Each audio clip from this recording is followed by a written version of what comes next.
வணக்கம் நண்பர்களே, welcome back to epic life. நான் உங்கள் வெற்றி கூட்டாளி. யோர் நெக்ஸ்ட் 5 மூவ்ஸ் அப்படிங்கிற புத்தகத்தை நம்ம தொடர்ச்சியாக புக் சீரிஸ் மூலமாக புக் ஸ்டடி பண்ணிக்கிட்டு வரோம். அந்த வரிசையில் இது 4வது பகுதி. இன்னைக்கு ஒரு முக்கியமான டாப்பிக்கை பற்றி நாம் டிஸ்கஸ் பண்ண இருக்கிறோம். இந்த டாப்பிக்கோட பேர் லிவிங் யுவர் ஃபியூச்சர் ட்ரூத். இதை பற்றி நான் பின்னாடி எக்ஸ்பிளைன் பண்ணுறேன். அதுக்கு முன்னாடி ஒரு முக்கியமான ஒரு கேள்வி. நாம் ஏன் நமக்குன்னு ஒரு கோல்ஸ் இருக்குது, நமக்குன்னு ஒரு பொசிஷன் இருக்குது, நான் இந்த மாதிரியான ஒரு விஷயத்தை பண்ணணும், எனக்கு இந்த மாதிரியான ஒரு பிஸ்னஸ் பண்ணணும் அப்படின்னு ஆசை, இந்த மாதிரி நான் ஒரு ஃப்ரீலான்சிங் ஒர்க் பண்ணணும் அப்படின்னு ஆசை அப்படின்னு சொல்லிட்டு நமக்குள்ள ஒரு பொசிஷன் ஃபிக்ஸ் பண்ணி வச்சுருப்போம். நாம் ஏன் நம்ம பிளான் பண்ணி வச்சுருக்கிற நம்முடைய அந்த ட்ரீம் ஜாபுக்குள்ளே அந்த ட்ரீம் பிஸ்னஸை ஸ்டார்ட் பண்ணுறதுக்கு நாம் ஏன் தயங்குறோம்? இதுக்கான காரணம் என்னவா இருக்க முடியும் அப்படின்னு பார்த்தீங்கன்னா, லேக் ஆஃப் ரீசோர்ஸ். அதாவது நம்முடைய பழைய வேலை, நம்முடைய பழைய தொழில் மூலமாக நம்ம போதிய வளங்களை நாம் உருவாக்காமல் இருக்கிறதுனால நமக்கு ஒரு லேக் ஆஃப் கான்ஃபிடன்ஸ், நமக்கு ஒரு தன்னம்பிக்கை அப்படிங்கிறது இல்லாமல் இருக்குது. பெரும்பாலும் நம்முடைய ட்ரீம் ஜாப் அப்படின்னு சொல்லப்படுற விஷயம், என்னுடைய ட்ரீம் பிஸ்னஸ் அப்படின்னு சொல்லப்படுற விஷயத்தை ஸ்டார்ட் பண்ணாமல் இருக்கிறதுக்கு காரணம் அதுவாகவும் இருக்குது. இப்போ நம்ம லேக் ஆஃப் ரீசோர்ஸஸ் கிரியேட் பண்ணாதது ஒரு முக்கியமான காரணம் அப்படின்னு நான் சொன்னேன் இல்லைங்களா? ஸோ இதை வச்சு ஒரு 3 முக்கியமான ரீசன்ஸை பார்க்கலாம். முதலாவது என்ன அப்படின்னா, உங்ககிட்ட ஒரு ஐடியா இருக்கலாம், பட் அந்த ஐடியாவை எக்ஸிக்யூட் பண்ணுறதுக்கான கம்ப்ளீட் நாலேஜ் உங்ககிட்ட இல்லை அப்படின்னு சொல்லிட்டு உங்கள் மேலே ஒரு நம்பிக்கை இல்லாமல் இருக்கலாம். ரெண்டாவது, உங்களுக்கு எக்ஸ்பீரியன்ஸ் இருக்கலாம். நான் ஒரு ஃபீல்டில் ஒரு 5 வருஷம் இருந்திருக்கேன், ஒரு 10 வருஷம் இருந்திருக்கு அப்படின்னு சொல்லிட்டு உங்களுக்கு ஒரு ஃபீல்டில் ஒர்க்கிங் எக்ஸ்பீரியன்ஸ் இருக்குமே தவிர லேர்னிங் எக்ஸ்பீரியன்ஸ் இருக்காது. நம்ம ஒரு ஃபீல்டில் ஒர்க் பண்ணுறோம் அப்படின்னா மட்டுமே அதுலேருந்து நம்ம நிறையா விஷயங்களை கற்றுக்குவோம் அப்படின்னு சொல்ல முடியாது.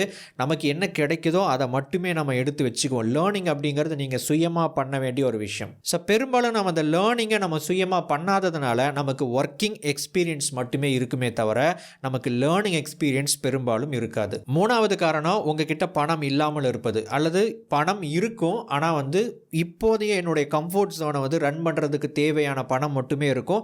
நான் ஆசைப்படுற அந்த ரிஸ்க்கை எடுக்கிறதுக்கு, அந்த ட்ரீம் பிஸ்னஸ், அந்த ட்ரீம் ஜாபுக்குள்ளே ரிஸ்க் எடுத்து போகிறதுக்கு தேவையான பணம் பற்றாக்குறை அப்படிங்கிற ஒரு விஷயம் இருக்கிறதுனால எனக்குள்ள லேக் ஆஃப் கான்ஃபிடன்ஸ் கிரியேட் ஆகுது. இந்த காரணங்கள், இந்த தடைகளை எல்லாம் நீங்கள் உடைச்சு உங்களுடைய ட்ரீம் கரியர், உங்களுடைய ட்ரீம் பிஸ்னஸ், உங்களுடைய ட்ரீம் ஜாபுக்குள்ளே நீங்கள் போகணும் அப்படின்னு நீங்கள் நினச்சிங்க அப்படின்னா அதுக்கு ஒரு முக்கியமான ஒரு வழி இருக்குது. என்ன அப்படின்னா, முதலாவது உங்களுடைய ஃபியூச்சர் ட்ரூத் என்ன அப்படிங்கிறத தெரிஞ்சுக்கிறதும் உங்களுடைய ஃபியூச்சர் ட்ரூத்தை நீங்கள் அதன்படி வாழ்கிறதும் அதற்கான ஒரு தீர்வாக இருக்கும். சரி, என்னது ஃபியூச்சர் ட்ரூத் அப்படின்னு கேட்டிங்கன்னா, எதிர்கால நிஜம். என்னது எதிர்கால நிஜம் அப்படின்னு கேட்டிங்கன்னா, ஓகே இதெல்லாம் மறந்துடுங்க. இப்போ நான் உங்ககிட்ட ஒரு கேள்வி கேட்க போகிறேன். அந்த கேள்விக்கு நீங்கள் உடனே ஒரு பதில் சொல்லணும். என்ன அப்படின்னா, அஃபர்மேஷனை பற்றி உங்கள் எல்லாத்துக்குமே நல்லா தெரியும். இந்த லா ஆஃப் அட்ராக்ஷன் மூலமாக அஃபர்மேஷனை பற்றி கேள்விப்பட்டிருப்பீங்க. நான் ஒரு செல்வந்தன் அப்படிங்கிறது அஃபர்மேஷன், ஐ எம் ரிச் அப்படிங்கிறது ஒரு affirmation, I am a successful business man அப்படிங்கிறது ஒரு affirmation, I am a healthy person, நான் ஆரோக்கியமாக இருக்கிறேன் அப்படிங்கிறது ஒரு அஃபர்மேஷன், சுய பிரகடனம். இந்த அஃபர்மேஷன் இருக்குது இல்லைங்களா, இந்த கான்செப்ட் படி உங்களுடைய ஒரு அஃபர்மேஷனை இப்போது நீங்கள் மனசுக்குள்ளே நினச்சிக்கோங்க. அந்த அஃபர்மேஷன் எப்படிப்பட்டதாக இருக்கணும் அப்படின்னா, உங்களுடைய கெரியர் ரிலேட்டடாக இருக்கணும், அல்லது உங்களுடைய நீங்கள் நினைக்கிற அந்த ட்ரீம் ஜாப், அந்த ட்ரீம் பிஸ்னஸ் இருக்குது இல்லைங்களா, அதை பற்றின ஒரு அஃபர்மேஷனை இப்போது நீங்கள் நினச்சிக்கோங்க. உங்களுக்கு டைம் தேவைப்படுது அப்படின்னா அந்த வீடியோவை பாஸ் பண்ணிட்டு ஜஸ்ட் அந்த அஃபர்மேஷனை உங்கள் மைண்டுக்குள்ளே இப்போது நீங்கள் சொல்லிவிட்டு இந்த வீடியோவை ப்ளே பண்ணுங்கள். ஓகே, இந்த அஃபர்மேஷனை சொன்னீங்க இல்லையா, இந்த அஃபர்மேஷனை சொல்கிறதுக்கு கஷ்டமாக இருந்துச்சா? இல்லை, ரொம்ப ஈஸியான ஒரு விஷயம். இந்த அஃபர்மேஷனை நம்புறது ஈஸியாக இருந்துச்சா அப்படின்னா இல்லை, என்னால் நம்ப முடியல. அதுதான் கஷ்டமான ஒரு விஷயம். இங்கே காரணம் என்ன அப்படின்னா, I am a rich, I am a millionaire அப்படின்னு சில பேர் அஃபர்மேஷன் சொல்கிறாங்க அப்படின்னா அந்த அஃபர்மேஷன் ப்ரெசன்ட் லை, அதாவது நிகழ்காலத்தில் அது ஒரு பொய். நிறைய பேர் அஃபர்மேஷன் சொன்னால் நடக்கும் அப்படிங்கிறதுக்காகலாம் அஃபர்மேஷன் சொல்லிக்கிட்டு இருக்கிறாங்க. பட் நீங்கள் ரியலிஸ்டிக்காக இருக்கணும். ரியலிஸ்டிக்காக அப்படின்னா, ஓகே எனக்கு இதுதான் ட்ரீம், நான் இதை நோக்கி தான் போக போகிறேன் அப்படிங்கிற மாதிரி க்ரியேட்டிவாக, அதாவது ஒரு விஷயத்தை உருவாக்குற மாதிரியான ஒரு பொசிஷன் ரிலேட்டடான ஒரு அஃபர்மேஷனை நீங்கள் தேர்ந்தெடுக்கணும். எஸ்பெஷலி இந்த கரியர் ரிலேட்டடான விஷயத்தில். இப்போ இந்த அஃபர்மேஷன் கதைக்கு வருவோம். அந்த அஃபர்மேஷன் அப்படிங்கிறது இப்போது இந்த நிகழ்காலத்தில், இந்த வருஷத்தில், இந்த நிமிஷத்தில் அது போய் அது உண்மை கிடையாது, அந்த நிலையில் நான் இல்லை, அதனால் என்னால் அதை நம்ப முடியல. ஆனால் நீங்கள் ஒரு விஷயத்தை நம்பணும். என்ன அப்படின்னா, இப்போ நான் சொல்கிறேன் இல்லையா, ஒரு அஃபர்மேஷன், இது என்னுடைய நிகழ்கால நிஜம்.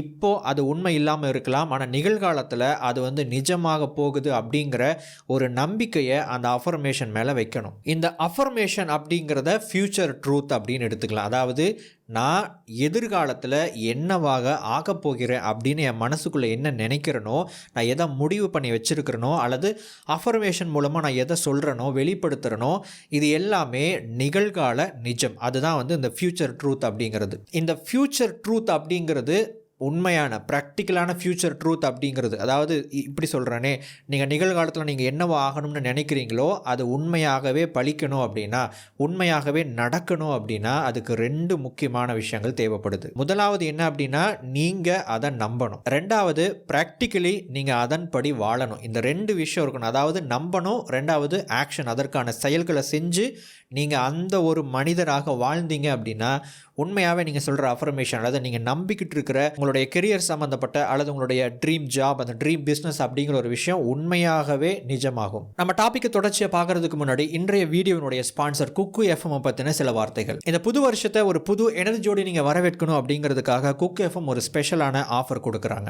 10,000+ ஆடியோ கண்டென்ட்டை ஒரு மந்த்லி சப்ஸ்கிரிப்ஷன்ல இருந்து 60% மேசிவ் டிஸ்கவுண்ட்ல நீங்கள் என்ஜாய் பண்ண முடியும். அதாவது ஒரு மாசத்துக்கான சப்ஸ்கிரிப்ஷன் வெறும் 39 ரூபாயில. இந்த ஆஃபர் அவைல் பண்றதுக்கு NY60 அப்படிங்கிற கூப்பன் கோடை பயன்படுத்துங்க. இந்த ஆஃபர் வரும் ஜனவரி 1ஆம் தேதி வரைக்கும் தான் இருக்கு. குக்கு எஃப்எம் டவுன்லோட் பண்றதுக்கான லிங்க் கீழே டிஸ்கிரிப்ஷன்ல கொடுத்திருக்கேன். கிளிக் பண்ணி டவுன்லோட் பண்ணி இந்த ஆஃபரை அவைல் பண்ணி என்ஜாய் பண்ணுங்க. இந்த ஃபியூச்சர் ட்ரூத் கான்செப்டை ரொம்ப எளிமையா புரிஞ்சுக்கிறதுக்கு ஒரு உதாரணம் பார்க்கலாம். தாமஸ் ஜே வாட்சன் அவர் பார்த்தீங்கன்னா ஒரு விஷயம் சொல்றாரு. என்னன்னா, இன்னைக்கு IBM அப்படிங்கிற ஒரு கம்பெனி இந்த நிலையை அடைஞ்சதுக்கு 3 முக்கியமான ஸ்பெஷல் ரீசன்ஸ் இருக்கு. முதலாவது காரணம் என்ன அப்படின்னா, இது அவர் உண்மையாவே சொன்ன வார்த்தைகள். அவர் என்ன சொல்றாரு அப்படின்னா, அந்த வெரி பிகினிங், அதாவது இந்த IBM ஆரம்ப கட்டத்திலேயே எனக்குள்ள IBM அப்படிங்கிற கம்பெனி கம்ப்ளீட் ஆயிருந்துச்சு. அதாவது நான் நினைக்கிற அளவுக்கு உலகத்தரம் வாய்ந்த ஒரு கம்பெனியா உருவாகி இருந்துச்சு அப்படின்னா அது எப்படி இருக்குங்கிற கிளியர் பிக்சர் என்னுடைய மைண்ட்ல முதல்லயே நான் உருவாக்கிட்டேன். இது முதல் ரீசன். 2வது ஸ்பெஷல் ரீசன் என்ன அப்படின்னா, என்னுடைய மைண்ட்ல நான் கற்பனை பண்ணி வச்சிருக்கேன் பார்த்தீங்களா, ஒரு உலகத்தரம் வாய்ந்த ஒரு கம்பெனி.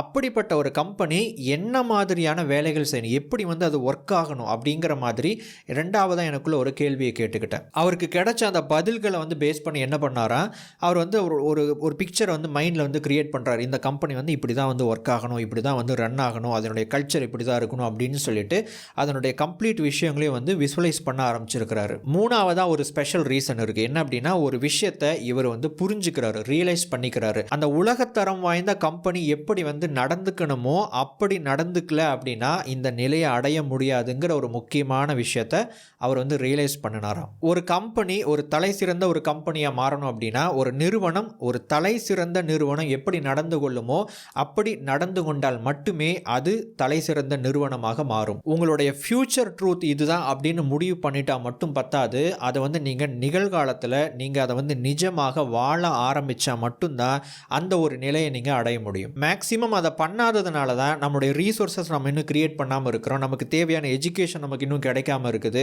நமக்கு தெரிய வேண்டிய விஷயங்கள், நமக்கு கிடைக்க வேண்டிய விஷயங்கள் இன்னும் கிடைக்காம இருக்கு. சரி, இந்த ஃபியூச்சர் ட்ரூத்தை எப்படி நிகழ்காலத்தில் வாழ்றது அப்படின்னு கேட்டிங்கன்னா 3 முக்கியமான ஒரு ஐடியாஸ். முதலாவது ஐடியா என்ன அப்படின்னா, நிகழ்காலத்தில் நீங்கள் ஒரு நபராக வாழணும் அப்படின்னு நினைக்கிறீங்க பார்த்தீங்களா, அல்லது நீங்கள் நிகழ்காலத்தில் ஒரு கம்பெனியை உருவாக்கணும்னு நினைக்கிறீங்க. வாட் எவர் உங்களுடைய ட்ரீம், உங்களுடைய கோல் என்னவோ அதை ஜஸ்ட் மைண்டில் கொண்டுட்டு வாங்க. அதுக்குன்னு ஒரு குவாலிட்டி இருக்கும் இல்லையா, அதுக்குன்னு ஒரு தரம் இருக்கு இல்லையா, அந்த தரம் என்னவாக இருக்கும், அந்த குவாலிட்டி என்னவாக இருக்கோ அதை இப்போ இருந்து நீங்கள் கொடுக்க ஆரம்பிக்கணும். ஸோ அந்த வேல்யூ இருக்குது இல்லைங்களா, அந்த குவாலிட்டி இருக்குது இல்லைங்களா, அந்த தரம் இருக்குது இல்லைங்களா, அந்த தரத்தை ஒவ்வொரு விஷயத்திலிருந்து இப்போ இருந்து நீங்கள் உருவாக்க ஆரம்பிக்கணும். முதல்ல உங்ககிட்ட இருந்து அதை ஆரம்பிக்கணும். 2வது, நீங்கள் என்ன மாதிரியான வேலைகள் செஞ்சுக்கிட்டு இருக்கிறீங்களோ, ஒர்க் பண்ணிக்கிட்டு இருக்கிறீங்களோ, அல்லது என்ன மாதிரியான இப்போதைய ஒரு பிஸ்னஸை பண்ணிக்கிட்டு இருக்கிறீங்களோ அந்த இடத்துல அந்த தரத்தை, அந்த குவாலிட்டி நீங்கள் கொடுக்க ஆரம்பிக்கணும். 2வது, நீங்கள் கிரியேஷன் சைடில் இருக்கணுமே தவிர கன்சப்ஷன் சைடில் இருக்கக்கூடாது. கன்சப்ஷன் அப்படிங்கிறது என்ன அப்படின்னா நுகர்வு. அதாவது இப்போ நம்ம நிறையா என்டர்டெய்னிங்கான விஷயங்களை நுகர்ந்துக்கிட்டே இருக்கிறோம். நிறைய நம்ம டைம் வேஸ்ட் பண்ணுற மாதிரியான விஷயங்களை கன்சியூம் பண்ணிக்கிட்டே இருக்கிறோம். அல்லது நம்ம ரொம்ப ஜாலியாக லைஃப்பில் என்ஜாய் பண்ணணும் அப்படின்னு நினைக்கிறோம். நிறைய விஷயங்களை அனுபவிக்கணும்னு நினைக்கிறோம். நிறைய பொருட்களை வாங்கணும் அப்படின்னு நினைக்கிறோம். இது எல்லாமே பார்த்திங்கன்னா கன்சப்ஷன் சைடு. அதாவது எனக்கு இது வேணும், இது நான் அதை அனுபவிக்கணும் அப்படின்னு நினைக்கிறேன் பார்த்தீங்களா, அந்த மனநிலையில் இருந்து நீங்கள் கிரியேஷன் சைடுக்கு நீங்கள் போகணும். கிரியேஷன் சைடு அப்படிங்கிறது என்ன அப்படின்னா, ஒரு விஷயத்தை உருவாக்குறது. சிம்பிளாக சொல்லணும் அப்படின்னா, உருப்படியான ஒரு விஷயத்தை நம்ம எந்த லெவலில் உருவாக்கினாலும் சரி, அது ஒரு மிகப்பெரிய ஒரு தரம் வாய்ந்த உலகத்தரம் வாய்ந்த ஒரு விஷயமாக தான் இருக்கணும் அப்படின்லாம் அவசியம் கிடையாது. சின்ன லெவலாக இருந்தாலும் சரி, பட் எப்படியோ நாம் கிரியேட் பண்ணணும். ஸோ அந்த கிரியேஷன் மோட் அப்படிங்கிறது என்ன அப்படின்னா, நீங்கள் சின்ன லெவலாக இருந்தால் கூட ஒரு ப்ராடக்டையோ ஒரு சர்வீஸையோ நீங்கள் கிரியேட் பண்ணணும். இல்லை இல்லை நீங்கள் க்ரியேட் பண்ணுறதுக்கு தேவையான விஷயங்களை நீங்கள் உங்களுக்குள்ளே போட்டுக்கிட்டே இருக்கணும், லேர்ன் பண்ணிக்கிட்டே இருக்கணும், கற்றுக்கிட்டே இருக்கணும். ஸோ அப்படி பண்ணுறீங்க அப்படின்னா உங்களை நீங்கள் உருவாக்குறீங்க அப்படின்னு அர்த்தம். ஸோ முதல்ல உங்களை நீங்கள் உருவாக்கணும், ஒரு கிரியேட்டராக உங்களை நீங்கள் டெவலப் பண்ணணும். ரெண்டாவது, ஒரு கிரியேட்டராக நீங்கள் உருவாக்க ஆரம்பிக்கணும். அது சின்ன லெவலில் இருந்தாலும் பரவாயில்ல, அதை நான் திரும்ப நான் சொல்லிக்கிறேன். ஸோ அப்படி உருவாக்க ஆரம்பிச்சிங்க அப்படின்னா உங்களுக்குள்ள இருக்கக்கூடிய அந்த கிரியேட்டர் அப்படிங்கிறவர் டெவலப் ஆக நிறைய விஷயங்களை நீங்கள் கிரியேட் பண்ணக்கூடிய எபிலிட்டி உங்களுக்கு கிடைக்கும். மூணாவது ஐடியா என்ன அப்படின்னா, இந்த விஷன் போர்டு அப்படிங்கிற ஒரு கான்செப்ட். விஷன் போர்டு அப்படிங்கிற கான்செப்ட் எல்லாருக்குமே தெரியும். விஷன் போர்டு அப்படிங்கிறது ரொம்ப சிம்பிளான ஒரு கான்செப்ட் தான். இந்த லா ஆஃப் அட்ராக்ஷன் ஃபாலோ பண்ணுற நிறைய பேருக்கு வந்து அது தெரிஞ்சிருக்கும். விஷன் போர்டு அப்படின்னா நீங்கள் வந்து ஒரு ஃபோட்டோ அப்படின்னு எடுத்துக்கோங்க. ஒரு ஃபோட்டோ ஃப்ரேம் இருக்குது. இப்போ எனக்கு பின்னாடி இருக்குது இல்லைங்களா, இது வந்து என்னுடைய விஷன் போர்டு. எனக்கு வந்து ஒரே ஒரு விஷன் போர்டு தான் இருக்குது. நிறையா விஷயங்கள்லாம் அதுக்குள்ளே இருக்காது. ஒரு 2 ஃபோட்டோ இருக்கும், அதுக்கப்புறம் ஒரு கோட் இருக்கும். ஒரு கோட்டோட ஒரு பகுதி மட்டும்தான் இருக்கும். ஸோ இது வந்து என்னுடைய விஷன் போர்டு. இது வந்து எதற்காக, இது வந்து என்ன பண்ணுறது அப்படிங்கிற விஷயத்தை வந்து நான் ஃப்யூச்சரில் ஒரு நாள் அதுக்கான டைம் வரும்போது நான் உங்ககிட்ட எக்ஸ்பிளைன் பண்ணுறேன். பட் ஒரு விஷன் போர்டு அப்படிங்கிறது எப்படி இருக்கணும் அப்படின்னா, சிம்பிளாக வந்து ஒரு ஃபோட்டோ, அதை வந்து நீங்கள் வந்து ஒரு சார்ட் பேப்பரில் ஒட்டின ஒரு விஷயமா இருக்கலாம், ஃபோட்டோ ஃப்ரேம் பண்ண ஒரு விஷயமா இருக்கலாம். வாட் எவர் உங்களுக்கு என்ன கன்வீனியண்ட்டாக இருக்கோ, உங்களால் என்ன பண்ண முடியுமோ அந்த ஒரு விஷயத்தை பண்ணினா மட்டும் போதும். நீங்கள் வந்து டிஜிட்டலாக வந்து பிரிண்ட் எடுத்து நீங்கள் வந்து பேஸ்ட் பண்ணி நீங்கள் அதை வந்து டெய்லி வந்து பார்க்கலாம். பட் அந்த விஷன் போர்டில் என்ன இருக்கலாம் அப்படின்னு கேட்டிங்கன்னா, ஃபோட்டோஸ் இருக்கலாம், இமேஜஸ், கோட்ஸ் இருக்கலாம், இந்த மாதிரியான விஷயங்கள் எல்லாம் வந்து இருக்கலாம். பட் இது என்னவா இருக்கணும் அப்படின்னு கேட்டிங்கன்னா, உங்களுக்கு என்னெல்லாம் பிடிக்குதோ அதெல்லாம் வந்து தூக்கி அதில் வந்து எடுத்து ஒட்டி வச்சிடக்கூடாது. எனக்கு ஒரு கார் பிடிக்கும், எனக்கு வந்து ஒரு வீடு பிடிக்கும், எனக்கு வந்து ஒரு பைக்கு பிடிக்கும், எனக்கு பிடிச்ச காரோட ஃபோட்டோ, எனக்கு வீடோட ஃபோட்டோ எல்லாம் வந்து எடுத்து அப்படியே ஒட்டி வச்சிடக்கூடாது. உங்களுக்கு பிடிச்ச எல்லா விஷயத்தையும் கொண்டுட்டு போய் ஒரு விஷன் போர்டுன்னு சொல்லிட்டு ஒரு ஃபோட்டோ எல்லாம் வந்து கட் பண்ணி ஒட்டிடக்கூடாது. பட் அதுக்கு பதிலாக என்ன பண்ணணும் அப்படின்னா, உங்களை எது வந்து ஸ்ட்ராங்காக வந்து மூவ் பண்ணுதோ, அதாவது ஒரு பலமாக வந்து உங்களை அசைக்குதோ, உங்களை வந்து இன்ஸ்பயர் பண்ணுதோ, அந்த ஒரு ஃபோட்டோவை பார்த்தா, அந்த ஒரு கோட்டை படித்தாவே, அதை பார்த்தாவே உங்களுக்குள்ளே வந்து ரொம்ப எமோஷ்னலாக உங்களை வந்து நகர்த்துற மாதிரியான ஒரு விஷயம் எதை கொடுக்குதோ அதை மட்டும்தான் உங்களுடைய விஷன் போர்டில் கொண்டு போய் சேர்க்கணும். ஸோ இப்படி இருந்தால் மட்டும்தான் ஒரு விஷன் போர்டு அப்படிங்கிறது சக்ஸஸ்ஃபுல்லாக இருக்கும். ஸோ விஷன் போர்டில் எந்த மேஜிக்கும் கிடையாது. உங்களுக்கு நீங்களே வந்து இன்ஸ்பயர் பண்ணிக்கிறீங்க, ரிமைண்ட் பண்ணிக்கிறீங்க. நீங்கள் ட்ராக் மாதிரி போனால் கூட திரும்ப உள்ளே வரணுங்கிறதுக்கான ஒரு ரிமைண்டர் தான் அந்த விஷன் போர்டு. ஸோ அப்படிப்பட்ட ஒரு விஷன் போர்டை நீங்கள் உருவாக்குனீங்க அப்படின்னா உண்மையாகவே அந்த விஷன் போர்டு உங்களுக்கு மேஜிக் செய்யும். ஓகே, இந்த வீடியோவை நான் இதோட நிப்பாட்டிக்கிறேன். இந்த பகுதியை நம்ம தொடர்ச்சியாக படிப்படியாக நம்ம வந்து கண்டினியூவாக நம்ம வந்து பார்க்க இருக்கிறோம். நிச்சயமாக ஒரு நல்ல விஷன் போர்டை நீங்கள் தயார் பண்ணுவீங்க அப்படின்னு நினைக்கிறேன். அந்த மாதிரியான ஒரு விஷன் போர்டை நீங்கள் தயார் பண்ணணும் அப்படிங்கிற என்னுடைய விருப்பம். எத்தனை பேர் அதை பண்ண போகிறீங்க அப்படின்னு சொல்லிட்டு கீழே கமெண்ட் செக்ஷனில் கமெண்ட் பண்ணுங்கள்.